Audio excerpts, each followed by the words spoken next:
It does. It's a different kind of hot in Paris. It's like it might not show that it's very hot on the as a temperature, but then it always just feels hotter. So we are today, we're starting in this upper little part of the Jardin des Tuileries, and I wanted to come up here because I wanted to we'll show the back of it. We'll do another time. When we did last time we walked through the Tuileries, it was winter and a lot of stuff ended up being covered and kind of closed off. So we'll come through here again sometime this summer. But I wanted to start up here and behind a little piece that is left over from the Tuileries. I am going, just a little reminder to make sure to pin Kate's image on the screen, just in the top right-hand corner is a little blue bubble. Just click on that to pin her image. Let's see, I will stop mine for now so that if you get to the black screen, you know. So this is the back side.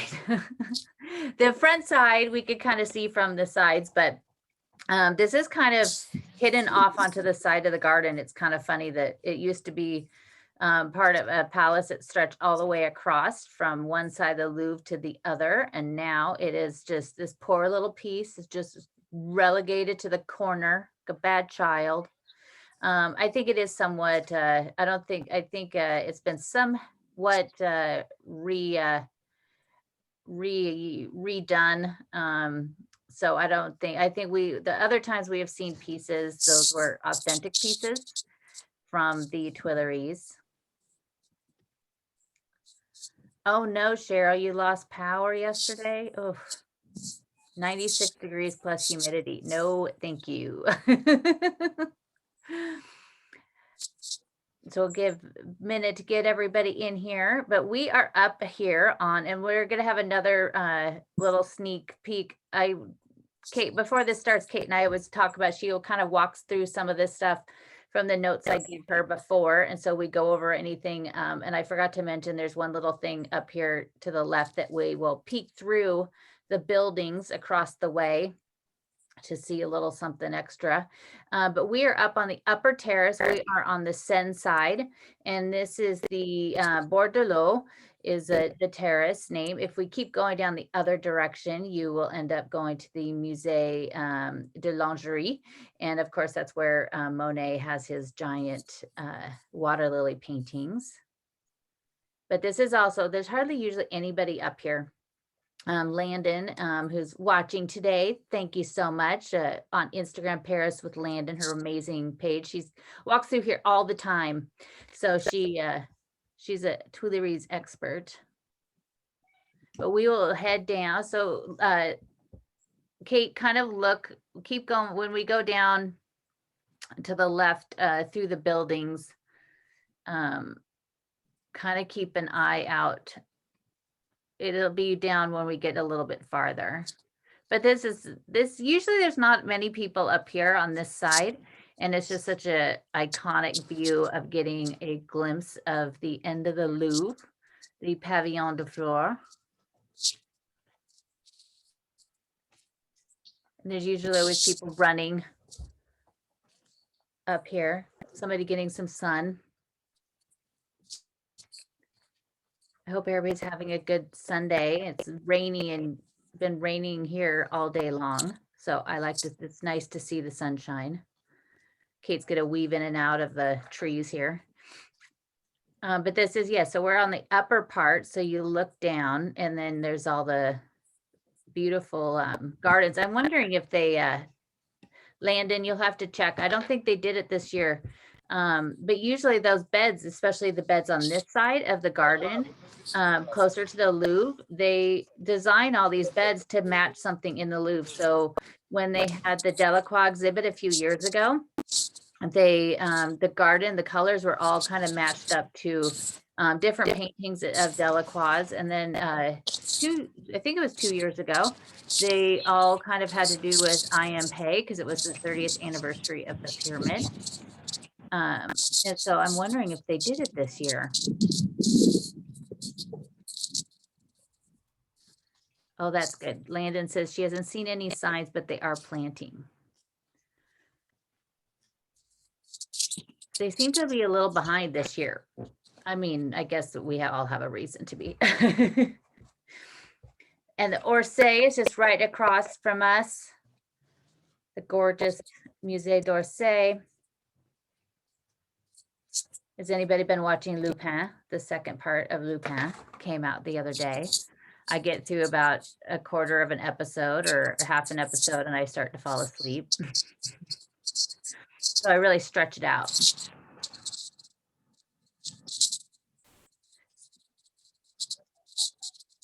So we're coming up to here, and this is also, this statue disappeared for a little bit, and now it is back.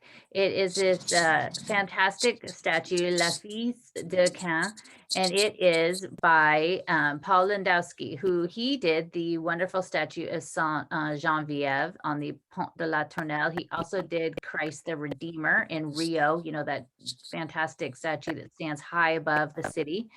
This one disappeared for a little bit, and it is now back. I was glad to see it came back. But it's such a fantastic picture when you get a picture of this and the pavillon de fleurs behind it and those perfect trees.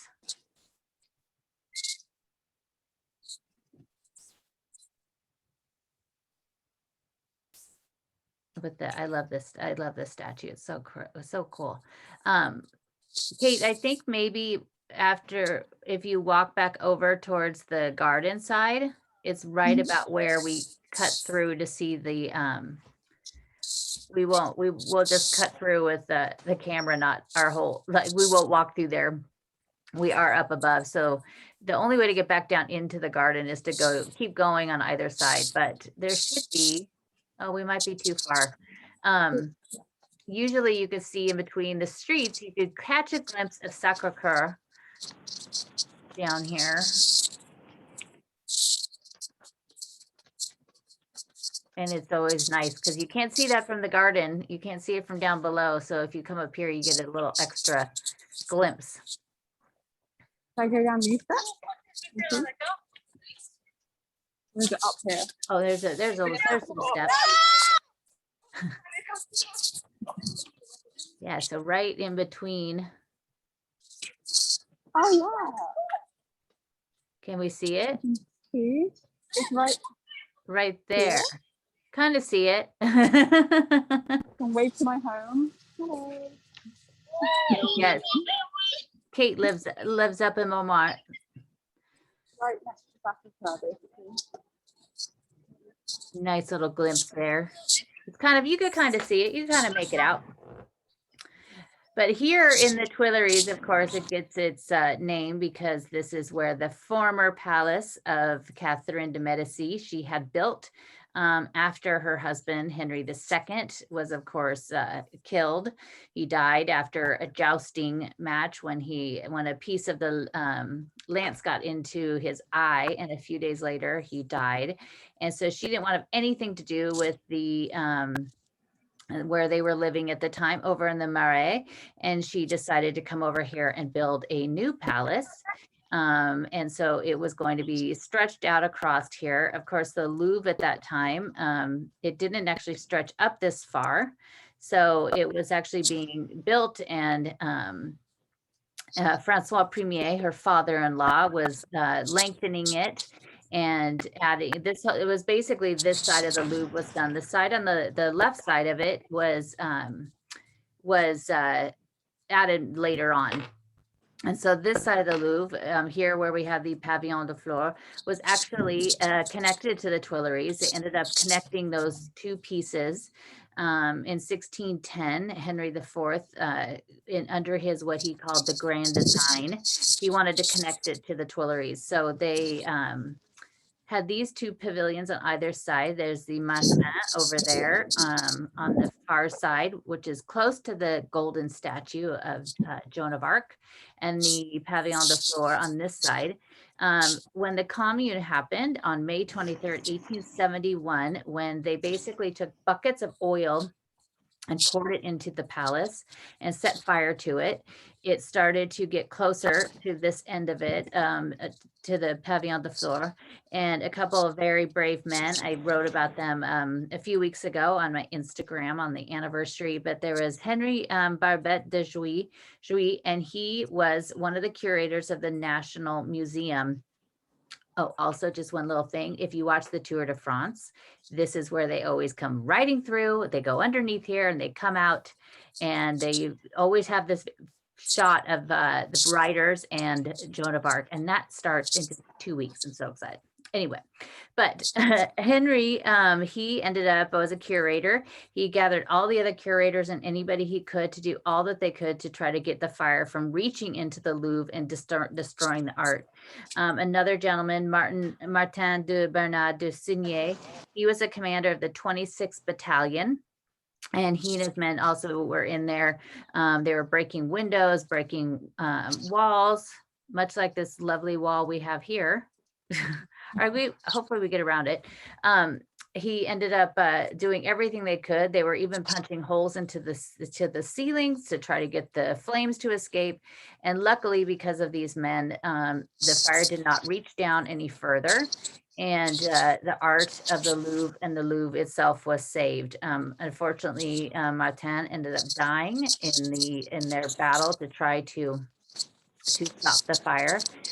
Inside the Louvre, if you go in near the original entrance, which I'll kind of show you where that is from the outside, there's a plaque on the wall that is marked to them. Are we going to be able to get over there, Kate, closer to that side? Yeah, do you want to go to, yeah. Yeah, we can walk hopefully. Look at that little path is blocked. What are they doing there? I wonder what they're doing up there. Walled off the so it's kind of they've been moving that around, but I think there's some serious barbed wire fence on the top. Yeah. On CCTV as well. Yeah. I mean, the only thing in there is one of the Maillot statues. So that's kind of interesting. I wonder what they're doing, unless they're doing something, going underneath or something. It was all blocked off for a little while during the lockdown last year. Huh. So I don't know. Yeah. As you can see, you could actually go on this part of the grass. We'll go over to that door, that entrance over here. So this entrance coming up is named after another fantastic gentleman of the Louvre. It was named after Jacques Joujar. It is the Port Joujar, and he was the curator of the Louvre when the, we'll go to that lion there on the right, Kate, if we don't bother those people. But he was one of the ones that he is the gentleman that basically spearheaded the packing up of the Louvre to empty it out, to save it from the greedy hands of the Germans and especially Hitler. And that is also our book of the month this month for the book club, Saving Mona Lisa. It's an amazing book. But this lion, there's these lions, and they're by Auguste Quin, and he is one of the best sculpture of animals, and he with Barry and Delacroix, they would all different times go into the Jardin des Plantes and study the animals. These ones are amazing. You can see a little hole on this one. That happened in World War II during the liberation in August of 1944. This poor little guy was shot, and the bullet hole still is there. The poor thing. And there's a small, it's hard to see on the other side. There's a little small one on the other side. But these two statues, he ended up doing, there's the lioness on this side. There's 4 of them in total. There's the lions on the other side that stand so proudly looking out towards the Seine. But he had originally made 3. And if we stand back and kind of look at these, both of the lions from a little farther back, this one looks a little bit to the right and the other one looks a little bit to the left. And it's because he had created 3, and they decided, then they decided they were going to move these to these doors, and they needed another one. So they made a mirror copy of it. And so now they both look off just a little bit off to the side. But this is, of course, you can see the door to the École de Louvre, which I would love more than anything. I wish I could go back in time and somehow be a part of that, go to school there. But this one has a bunch of different allegories along the wall. And this is also, when we come up here kind of to the corner, it's also where they actually do a lot of the painting restoration is down below. And if you look during the week, sometimes you could kind of see them in the window. This is another, used to be a wonderful sneaky kind of entrance, as Cheryl knows, to get into the Louvre, the Porte de Lyon. And it now, I tried this not that long ago. And even with my pass as a member, and they said no. So I think I think they maybe let large groups in, but I don't even think they do that anymore. So you can go to the door in there to the right. You could go in there and get into one of the other libraries that is the prints and drawings library, which is pretty amazing. The Louvre has quite a few libraries. The Denon Library is the one that's kind of, it's not very well known, but anybody could go there. You kind of just have to have a reason why you're going. And we'll show you where that one is. But this one, see, there's always a guy there and it always looks like it's an entrance, but I don't think they will let you in. But this one, there's a couple different libraries. There's some of them you can't go into. There's the painting that I would love to go. I'm going to talk to the person I know that one of them works there, but it basically said you had to be, a researcher or have a very valid reason. You can't just go because you want to go check it out, unfortunately. But here in this corner, there's an entrance over here that I love how there's a clock there in the little corner. This is where a lot of the curators of the paintings are. And this is kind of the stretch of the Denon wing. Actually, it's more the floor wing on this one until we get up here to the side. A fun little thing to do, and this is early in the morning, is if you stand up here to the left, we're going to come up here to a little park. And how to put this delicately, it is a little bit of a area for people, shall we say, to go cruising for maybe a date. And this little part over here, somebody told me this, and if you stand around there, it's very funny to watch gentlemen in there standing and waiting, and then they find somebody, and then they go walking off. So, you get all sorts of things here in the Louvre.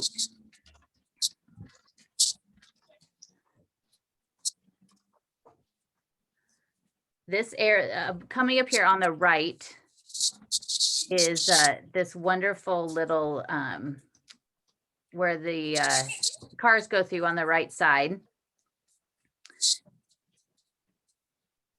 This is the Pavillon Les Digières.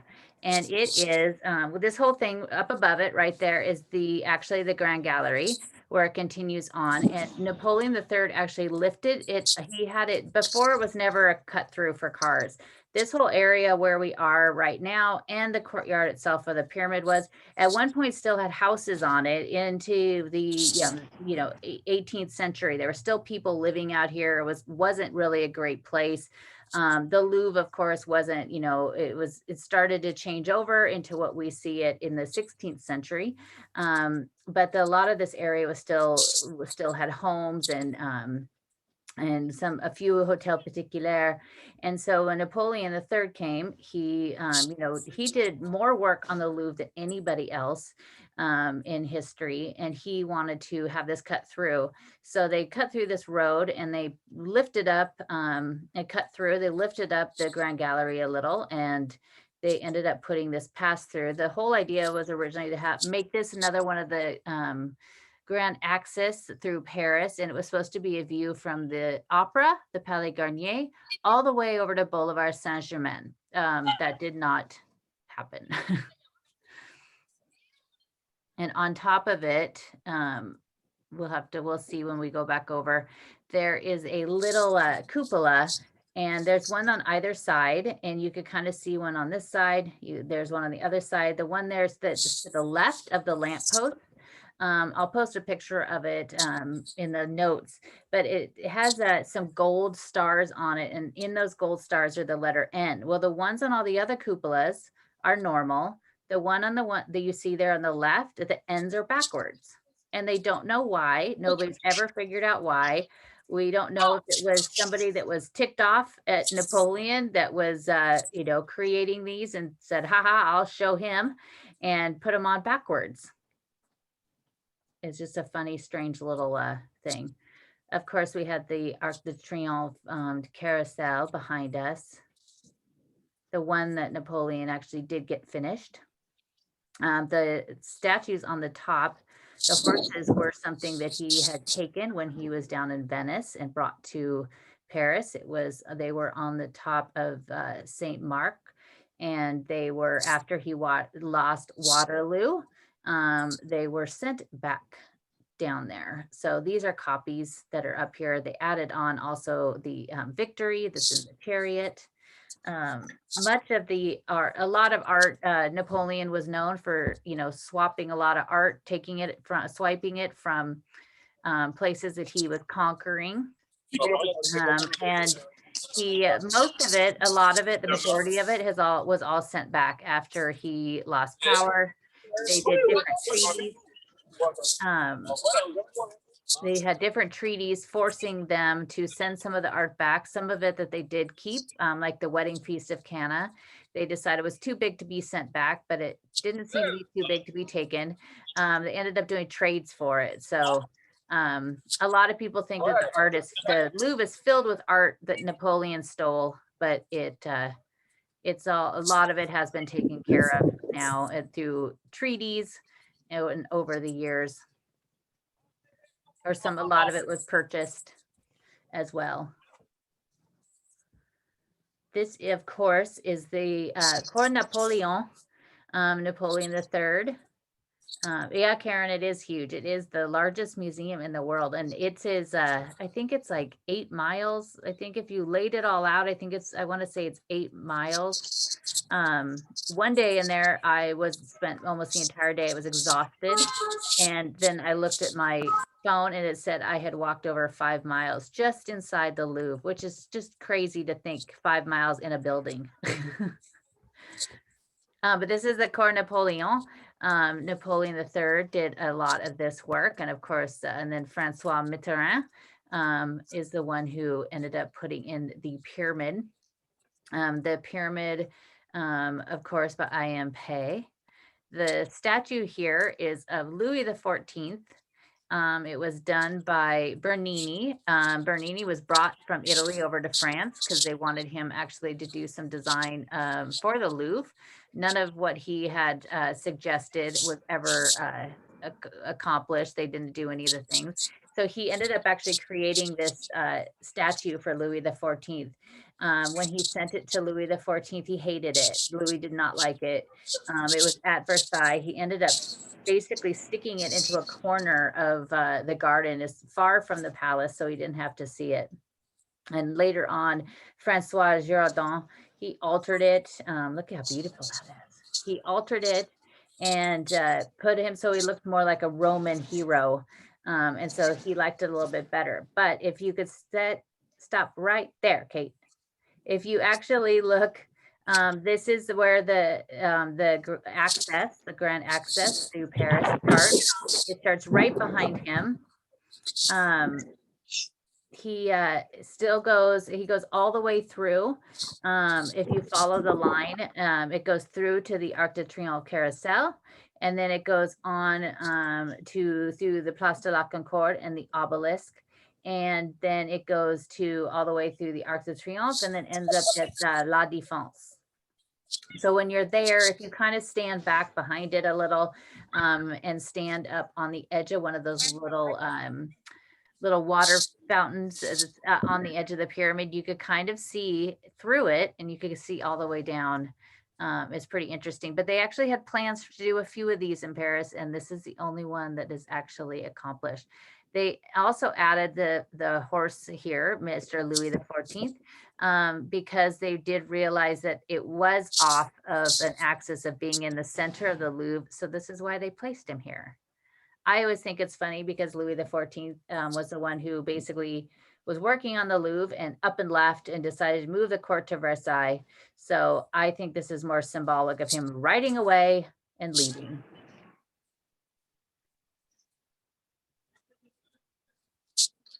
It's not very, what time is it? Oh, I guess the Louvre is closed. I was like, where's all the people? But this, of course, the beautiful pyramid that's here, this was all spearheaded by Francois Mitterrand. He wanted to also add his mark on the Louvre. And he began the Grand Travaux, they called it, in 1984. He asked I.M. Pei, who was a Chinese American architect, that was also born on April 26th. He asked him to create something for this. And there's a huge history in France that anytime, which you recently saw with Notre Dame, anytime they're taking on one of these big things, they have to kind of open it up as a contest. And so people could submit their ideas, submit their plans, and then they choose the best one. Well, Mitterrand kind of didn't want to do that. He wanted I.M. Pei to do this from the start. So I.M. Pei would fly over to Paris and he would do his research. He'd walk through the Tuileries. He was really inspired by André Le Nôtre and how he, in the French garden, which is all, very linear and very geometric. And so this is the pyramid reflects that. And then so he started the pyramid. They put a design, they put up a mock one in here in the same size it was going to be. And of course, people freaked out because it was going to be, this is something modern in the middle of, the Louvre. But of course, people come around to it. There's still people that don't like it, but he was very specific. He wanted a very, very specific art glass. He wanted it to be completely clear. He ended up finding someone to make it for him that would have, it has a very low iron content in it, so it makes it very clear. You could kind of see from this angle that it does have a little bit of a tinge of gray to it. And that was to kind of match the exterior of the Louvre. So it does kind of match, the gray zinc roofs that are on either pavilion. And so it was created. There is lots of people like to think that there is 666 panes of glass, but there's not. There's 673. And Landon will know this because she posted a picture of it recently, but they have this really cool little robot-like thing that they attach to it, and it just goes up and down, cleaning it. Usually you could hear it before you see it. I've seen it a couple times. It just kind of, and there's usually, this robot that's attached to something because it's got water or whatever in it, goes up and down. And then there's always like 10 men just standing there watching it that are the workers. But this thing does all the work. It goes up and down, cleaning it, keeping it nice and sparkly and clear. I.M. Pei, he died just actually a few weeks after his birthday, I think in 2018 or 19. I was there for it. His birthday, as I said, April 26th. He was 102 years old. He made it to 102. And then you have all the smaller ones around it on either side. There's also one in the center of where the cars are. It's the inverted pyramid. If you saw the end of Da Vinci Code, which is my favorite part, he walks out there, stands on it, and the Virgin Mary's buried beneath it. I have not found her in the little shopping mall below, but I've been on the case for it. But I would really love to be able to go walk out there, but you can't. There's a pretty high shrub around it that keeps you from going there. Uh-oh, we lost Kate. Hopefully she didn't get hot again. That's what happened last time, is her phone got too hot. We'll give her a second to come back on. But a few years ago, in the center of the pyramid, they added this amazing sculpture. It was there during it was the anniversary of the relationship between Paris and Japan. And so they had all these different exhibits around Paris, and they had this gorgeous, it was called The Throne. It it was this huge gilded golden thing that you could see just from anywhere. It was just placed right there when you walk in off of the entrance. Where'd Kate go? Hopefully she'll come back, hopefully. It did get, when it got too hot, her phone got too hot the other time, and but it always happens right at the end. So hopefully she's gonna come back on here.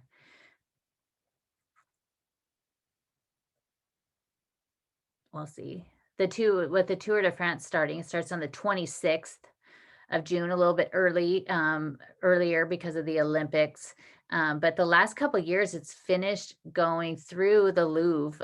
It comes through and goes through the courtyards in the back, and then goes all the way through to, she's trying to reconnect right now. And then it goes right by the pyramid, and it's so cool to see. The Tour de France is like my very favorite. Let's see, she's getting back in here. Hi guys, sorry. Right. Oh, there you are. Oh, good. The signal's not great here, but we'll I'll go over this way. See. Okay. Oh, am I sideways? It might also be around then. Here's another little trick. If you are trying to only use your phone on Wi-Fi in Paris, if you go around the edge of the building, especially on the Richelieu side, you usually could pick up the Louvre signal. So if you've been inside the Louvre and you hook up to their Wi-Fi, if you go stand on the other side and you just are sitting anywhere on those benches, you could pick up the Wi-Fi. It's probably my phone trying. Yeah, it's probably trying to stay away from the edges. That's probably what happened there. Yeah. So right here, we're looking, this is a Pavillon Sully. And it was, we'll stay right there, Kate. So this is the Pavillon Denon. That is actually the old entrance to the Louvre. So people would walk in and go through here. There's a plaque on the inside of it. Up above it in the pyramid that is up at the very top. That is the only image you will find of Napoleon III in Paris. They ended up putting, he had, of course, put himself on there. It was by Edward Baudu, and it is Napoleon III, and he's surrounded by the allegories of industry, trade, France, prosperity, religion, and peace and the arts. And he's up there, and he looks very grand in the very center of it, looking out towards the pyramid. On the opposite side, and the Pavillon Richelieu, which is of course named after Cardinal Richelieu, who had lived right across the way in the Palais Royal that he had built for his very large art collection and statues that are mostly in the Louvre now. Up above that is also, it's France protecting the science and arts, and that was you could see that one looking at, so Napoleon, of course, is looking over at that. The Richelieu is, if you go through there, there's that's the kind of one of the more secret entrances. There's not really a secret, and they just don't widely tell you to use that one. Most everybody just goes instantly to the pyramid to line up. If you go over to Richelieu, you already have a ticket. Or you're a member, you could go over there and get in pretty quickly. Right now, everybody needs to have a ticket, a time ticket, because they're controlling the numbers. So we'll see how they did do that around the time of the Da Vinci exhibit, and then they eased off of that. So we'll see, they'll probably be doing that for a few months. All the way around here, you can see the statues up on the top. There's 86 statues. They go all the way around the Cour Napoleon and on either end of the building. From here, right where the street is, those 86 statues were completed in the Second Empire under Napoleon III. I love it when the pyramids reflect. They were added here. They are different artists, different architects. You also have Cardinal Mazarin, you have Richelieu up there, Abelard, Colbert. You have a little bit of everybody up here. It's really cool to look at them closely. Some of them will be holding like a little building. If they were an architect, they all have their names on them. and they go all the way around. They were restored in the early 90s. I have a really cool book all in French that I found in the Pavillon, in the Denon library. And I usually go to the library and then I sit there and take pictures of the books and order them on Amazon. But it's a really cool book because it actually details every single thing, every single statue on this building. We would never have enough time to go through every single one of them. But when I'm there, we could take every week, we could just go through one part. This is also here, you have the allegories. There's quite a few allegories on this where we're going now. Up above this one in the pediment is Napoleon. So he, of course, you know, his nephew wanted to add him in there as well. So this is the also known as the Pavillon de Horloge. The clock, there's a clock up there. This section right here, up and down of the Louvre on each floor is one of my favorite spots because it actually tells you the history of the Louvre. So each one has a different theme. You have one that's basically the history of the collection, and it will have like a Greek statue and an Egyptian piece, and that's where they also have a lot of the paintings by Hubert Robert, who did a lot of the architectural paintings of the Louvre. You could find those in there. Up on the very top one, which is behind where the clock actually is, you could go up there and see behind the clock. You also get amazing views out into the courtyard. All the way around any of the rooms that face the courtyard when you're walking, like if you're in the Grand Gallery, definitely look over to the side. A lot of people miss them. Sometimes you just kind of peel back the drape a little bit, the shades that they have on there, and you could kind of peek through. There's, of course, an N for Napoleon III. The N on all of these, you know, a lot of people think it's Napoleon Bonaparte, but most of the N's that you will find in the city are all Napoleon III that he added onto here, onto everything. Of course, we have these gorgeous columns. This is always the great little pass-through. Sometimes there's musicians in here because the acoustics are amazing. Sometimes there's opera singers. I always love to walk in here and find them singing in here. It's gorgeous. Usually here and also at the one that goes on or the to the Pont des Arts.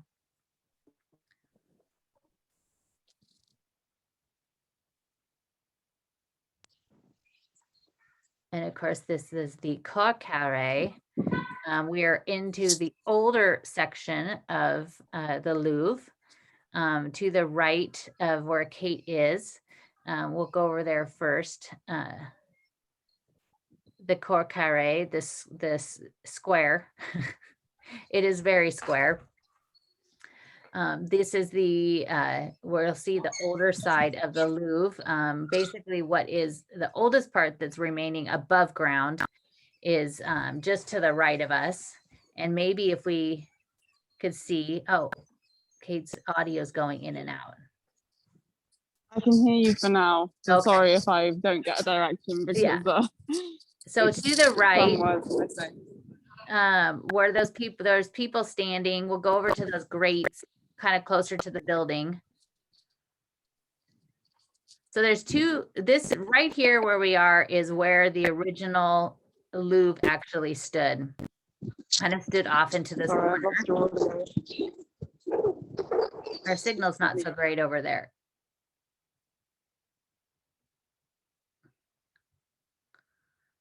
And now we froze up. Sorry about this, everybody. This is what happens with live TV, live video. But if you could see, since she's frozen on here, well, I could show you those windows there too that we're looking at on the right. You could kind of actually make out a corner of one of the caryatides there on the right side, just kind of in the shadow. This is the Salle des Caryatides. This was once basically their large hall. They would have events in here. We she'll come back. And that is also where Henry IV lied in, I guess we could call it lying in state. He was in a, we talked about this when we showed where he had been killed. He was in his coffin and they had created a wax figure of him, and that was placed on top. And it was basically a lifelike, I mean, the sketches I've seen, it looks exactly like him. He was laying on top of it, and he stayed there for weeks, and they would actually sit around him. They would dine with him. They'd have different meals of the day. It was just the strangest thing that was done in that room, where he was be there every day for people before he was actually buried. Oh, here we go. Sorry. Still happening. Signal back there is not so good. Yeah. Oh, and you're sideways.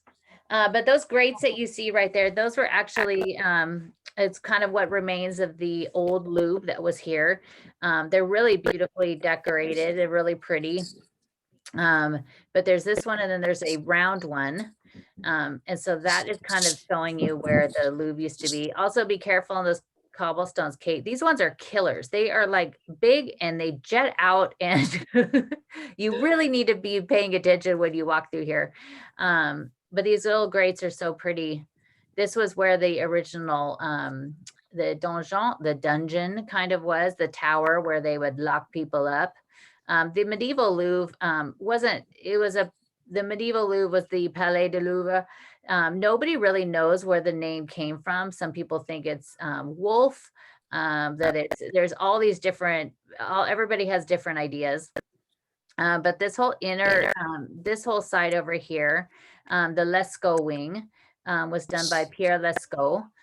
Later on, when they weren't able to complete it, Henry II, after Francois Premier died, he ended up taking it on and added on to his part. They had the architects basically mirror what had already been completed by Lescaut, and then added this all the way around. So the whole, it was done over different periods of time. This part right here that we're looking at was done under Louis XIV. That is where he decided he was going to move to Versailles, take everybody, move the court, and didn't complete it. And it sat without a roof until Napoleon added it on. So a very long time. And at that point, that is when the artists moved into the Louvre. They had quite a few artists at the time. They actually were set up their ateliers, including Jacques-Louis David was there. This is always the first day I get there. I always come through to the Louvre, and even early in the mornings, because I go here so many times, and I go in the morning, just seeing that side of the Pavillon Sully and the sun hitting it in the morning it makes me so happy. And there's a million videos that I made when I was there last time, and they all start right here in the courtyard. But the facade of the courtyard includes a ton of statues of allegories. There's also there's these circular windows that also have different allegories on either side. When I'm there, we'll go through here again, and hopefully, or at least I'll just try to make a video where we could really see it really clearly. Since unfortunately our connection, it's a little bit better. But a lot of these are Jean Goujon did a bunch of them. Pierre and Fontaine did quite a few of them. I love this. This is side not many people go through. I am obsessed with this door. I absolutely love this door. It has the of course at the end for Napoleon there in the center. It has the symbol of Jupiter there, which Napoleon really loved. It has an eagle on the top. Sometimes this door is open, but I love it when it's closed, so you can see the light coming through. Just even this part of it, they think about completely decorating it and putting these amazing bas-reliefs on the top that cut through. So you could cut through when you go to the Louvre to see it. Usually in the fall, I think it's Louis Vuitton sets up, they spend weeks and weeks. One time I was there for 6 weeks. The entire time they were working on building a temporary structure of a tent with flooring and everything else. Are they gonna let us out of here? It was open. Oh yeah. Oh no. Okay. It's kind of, oh, it is. It is. Someone decided to close it. Partly closed. But they set up and they spent the entire 6 weeks. It still wasn't done when I left, building this structure for a 15-minute fashion show. And usually it's placed in the center there. So hopefully I get there this year before it gets built, because I still, I've gone around most of it and noted and taken pictures of everything on the facade of the inner facade there. So one of my favorite little secret things of Paris is here at the top. And so at the very top of this pediment, you could kind of see it's on my side, it's kind of blurry, but I'll send you a picture of it. It is at the very top. When Napoleon was going through here, he added Napoleon Bonaparte to the very top of this. And so then later on, when Louis XVIII took power and he wanted to erase everything of Napoleon's that was in the city, this one was one that he decided, well, I'll just cover it up and I'll just stick a wig on him. So he put a wig on him and turned him into what he thought was Louis XIV. Well, it still is, when you look at it, I'll send you a picture. You could tell it's not Louis XIV from all the other images we've seen.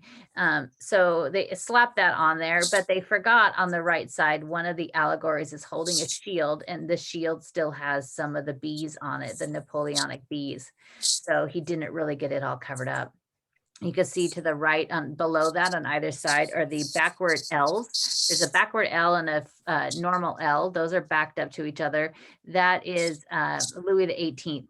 So we didn't get to, since in the back, there's so many different initials. Well, I'll show you again all the different initials and who they were, including the one with the Henry II, where, you know, everybody debates if it's a D or if there's a C for Catherine or is a D for Diane. But now we're going to head over to, let's hold here for a second. We are looking at the beautiful Saint-Germain-l'Auxerrois. To the left of that, in the center, is the bell tower. That's the oldest piece that's remaining. That's from the 11th century.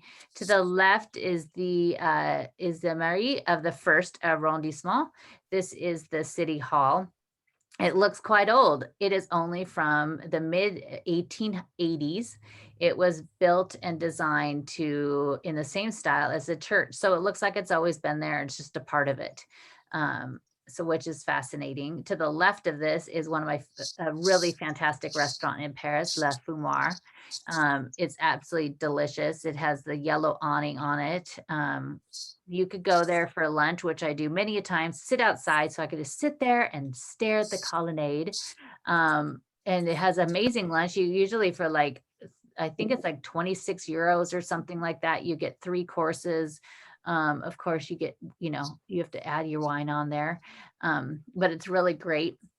The colonnade itself that's of the Louvre that's behind us is they say it's the pinnacle of French classicism design. It's called the Colonnade Perrault, which is named after Claude Perrault, who was the brother of Charles. Charles wrote Cinderella, Sleeping Beauty, and all of those great stories. But it was actually, in fact, done by also Louis Leveau and Charles Lebrun, who was the painter and designer to Louis XIV. But there was a little brotherly rivalry there. Charles likes to say that he was actually one of the ones that actually designed it, not his brother. But it retained the name of Perrault. And this is Saint-Germain-l'Auxerrois.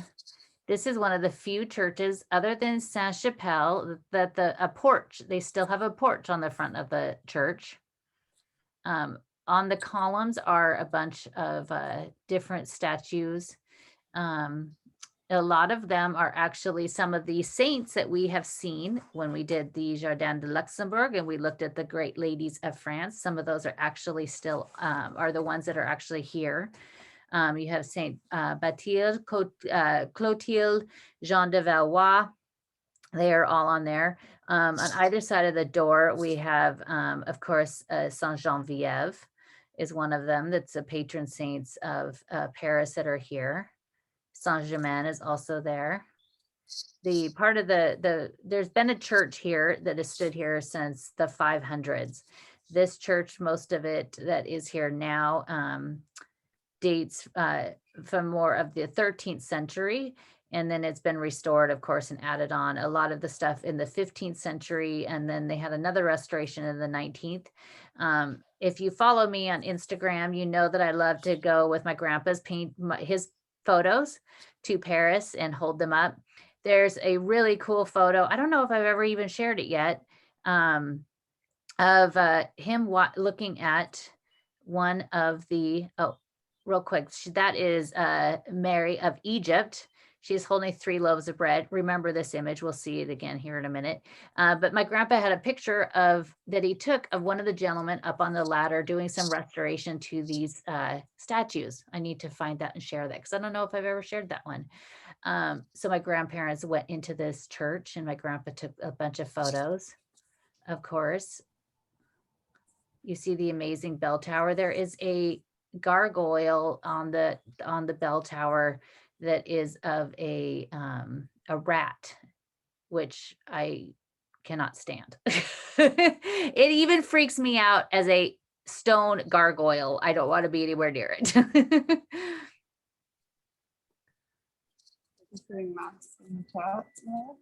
So hopefully we won't have any problems in here. So we'll go inside.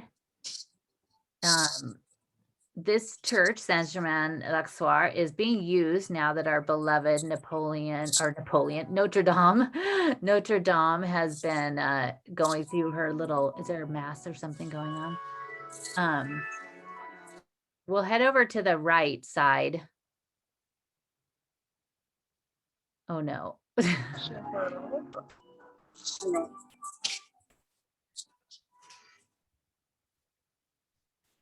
Hopefully, we'll head over to the right.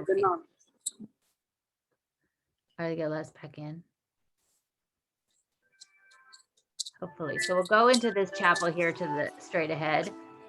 If you have not been into this church before, you have to go just to see this part of it. It's absolutely gorgeous. We have the original of the Mary of Egypt statue is in this, and as well as a Saint Germain that used to be on the facade. The stained glass windows of this church, a lot of them are inspired. Some of them are copied from Sainte-Chapelle. The organ in the church also is from originally from Sainte-Chapelle in the 18th century.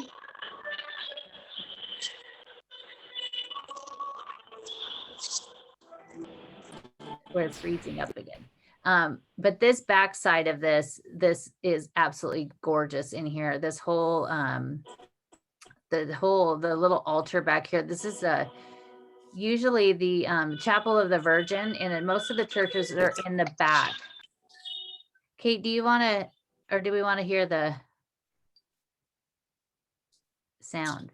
The chapel of the Virgin is usually in the back part of the church. You see it through the choir, but in this church, it's right here off to the side. There's this gorgeous carved wood separator, little half wall that goes between it. And this is, it's gorgeous. It has gold. It has a statue in the middle of it of the Virgin Mary.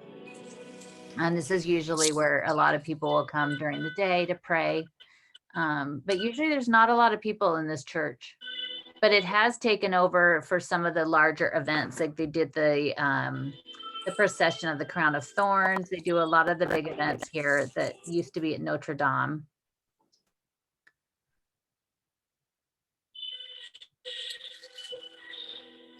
I think maybe we need to say a prayer while we're in the church for the signal.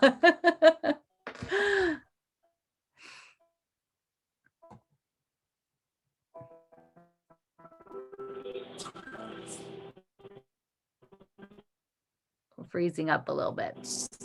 But also you could see that just there to the right of the statue, that is some of the they had candles for candles, and they were the ones that were in Notre Dame. So you have a few pieces of Notre Dame in here. There's also the Virgin of the Pillar we should be able to see. I'm sure if Kate hears me, if we stay, we'll see how far we could get without disturbing anything. Kate could just walk quickly so we're not bothering people. But this to the right, the carved wood coming up here after this section is just gorgeous.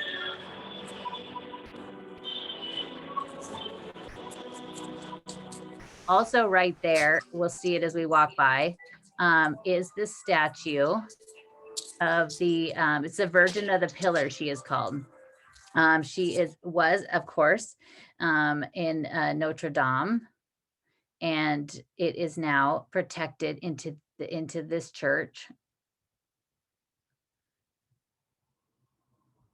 Let's see if Kate get it. Kate, we could also just head back outside since the signal is so bad. We keep losing you. So we could just hear. Or it looks, she's probably farther than we're seeing her because it just now she's all the way in the back corner. But the Virgin of the Pillar is here in the church. She's here protected. The one that is out in the courtyard of Notre Dame is apparently a copy of that. But she was originally found in one of the small chapels that is on Ile Saint Louis that we saw one day. We walked past it. It was the Saint Agnan Chapel, and it was just down the street from Notre Dame. Some of it, part of it, is still remains. It's very hard to get into. It's part of a Catholic church building, and we see, at least we see Kate's cute leopard dress. And it was moved into Notre Dame under Viollet-le-Duc in 1855. Sorry, let's leave that. Our signal's not so good in there. Yeah, they were like, get out. Yeah, I figured. Fair enough. Fair enough. We don't want to bother them. And so we're going to head down here, down to the side of this little street. I'm really hoping that the construction is done, because when I get there, there's apparently on the back side of this a stone that has the initials of Saint Gilles on there, Saint Geneviève, and it actually goes back to the original church of the 500s. So I'm excited to look and see that a lot of this construction seems to be cleaned up. They're clearing up down the street. Most of it's done. And we are in the construction of some of it was for the church, but of course, a lot of it was for the gorgeous Samaritain, the department store that's here. We're going to walk past this. It is opening. I believe it opens pretty soon, any day now. Isn't that right, Landon? Do you know? I think it was opening pretty soon. But apparently down here is where there's a stone. So now I'm excited the construction's done. And so I'll go and search it out. We're going to walk by the front of Samaritain so we could see that. And then we'll end up over on Pont Neuf, May 28th.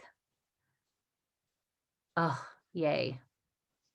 Landon knows everything. She's also, when she's there in Paris, I was like, hey, you need to walk by this place and go check this out and see if you could find out what happened and what happened to the door on the Institut de France. June 23rd at 10 a.m. Sorry, I lost your audio there. We left the right on the street. Yeah, we'll head back, turn around and head back towards the river. So this is the side of Samaritain. Samaritain was the first department store. It opened in 1870 by Ernest Cognat and Louis J. If you think those names sound familiar, there is the Musée Cognat that is over in the Marais. It's a small house. It's their former home. It was a part of the Paris City Museum, so it is free to go into. They're doing a really fantastic exhibit right now, paintings of this, like the senses, and I'm sad it'll be closed before I get there. But it is a small house. The floors creak when you walk on them, but it is filled with a lot of art and a lot of their objects that they owned. This has been in the works for it feels like for absolutely forever. Of course, everything with with the asterisk 2020, it was put on hold. But look at this, it's just amazing. It was built, it's a blend of Art Nouveau and Art Deco. It is reopening as a hotel, the Cheval Blanc, and it is going to have 70 hotel rooms in it. It's also going to have offices and a school. There will be a creche in there as well. I think there's going to be retail on the lower level, at least I would think so, on some of these shops, but it has been covered up for a year. I don't know. I don't think I've ever seen it not covered up. It closed off in like the early 2000s because they felt it wasn't safe. The inside of it you could find online. I don't know if I've seen anything lately, but for quite a long time on their Facebook page for this, they were showing weekly videos of the progression of the restoration inside. The ironwork on the center of it with the railings, it was absolutely gorgeous. When he built this, he kept adding it on. So basically it stretches all the way to the other end of Rue de Rivoli. So you could kind of see how far the building goes. But it's a gorgeous building. We're right on the edge of the Seine now. We're going to we'll walk over to Pont Neuf because why not? And we'll end up over there. But the building is so nice to see it finally uncovered. It had scaffolding around it for ages and ages. And now it's open. Or what? I think we'll still be able to go in there and check it out. Oh, really, Cheryl? The rooftop's only for hotel guests? Well, that's too bad. I wonder how many people could fit in a room. We could rent a room and just all show up. We'll just ask we need 25 keys.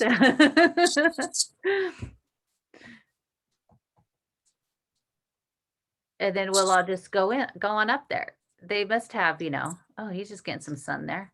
The Bucanese, love them. Some of the ones on the other side sell more of the tchotchkes, little, Paris keychains and stuff. They actually have to, there's only, they have to only be able to, there's a percentage of that they could actually sell.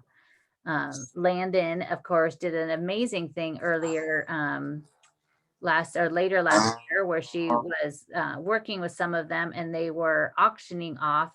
She did a thing on her website where she was selling some of their things, and it was going back to them because of course they weren't doing well when the tourists weren't there, and not in a very good place. And so she was raising a bunch of money and selling some of their amazing books that they had.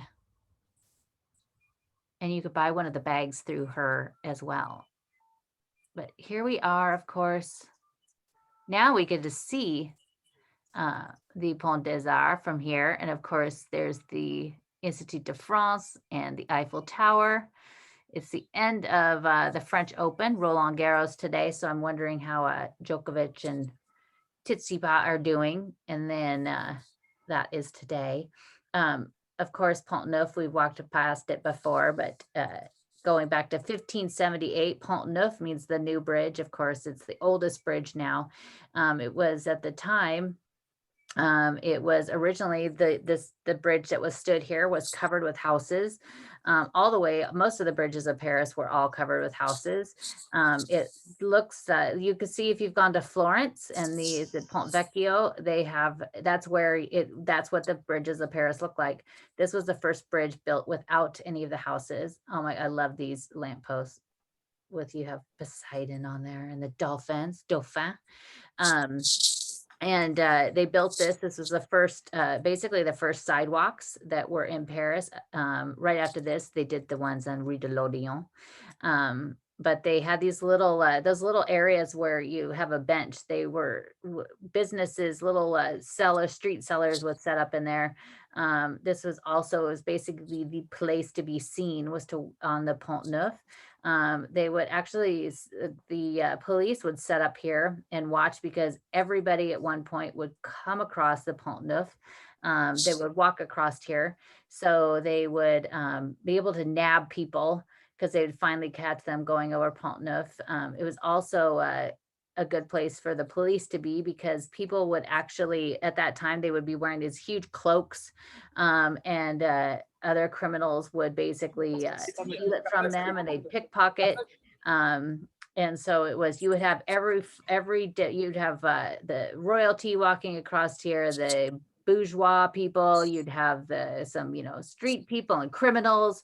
So it was a little bit of everything that would cross through here. And now, now it's just one of the prettiest bridges in Paris, linking everything. And at the end of Ile de la Cité, of course, watching the boats, and the park, the Vert Galant, of course, is named after Henry IV. Is he covered up right now, Kate? Can you see him in the center? I was reading how they were doing some restoration and he was covered up, but then no, he's not. They're doing some stuff around it. I always loved seeing Henry IV there. No, Vert Galant, because he had quite the way with the ladies. Even when he was much older, he did, until he was stabbed. So he gets to stand here, and you get to see, look at the Samaritain, which is so nice and covered. They are doing a bunch of work there in the end. But it's so great, because now we get to look back at the Louvre. If we go to the right, we see the Hôtel de Ville. So wonderful.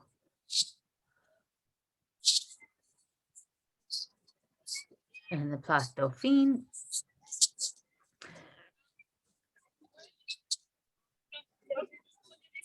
But thank you, everybody, for joining us today. I think next week, I think we'll head down a little bit farther, and I think we'll go around the Hôtel de Ville and the Francois Miron, the street, and that wonderful church Saint Gervais that a lot of people miss. It's right behind the Hôtel de Ville.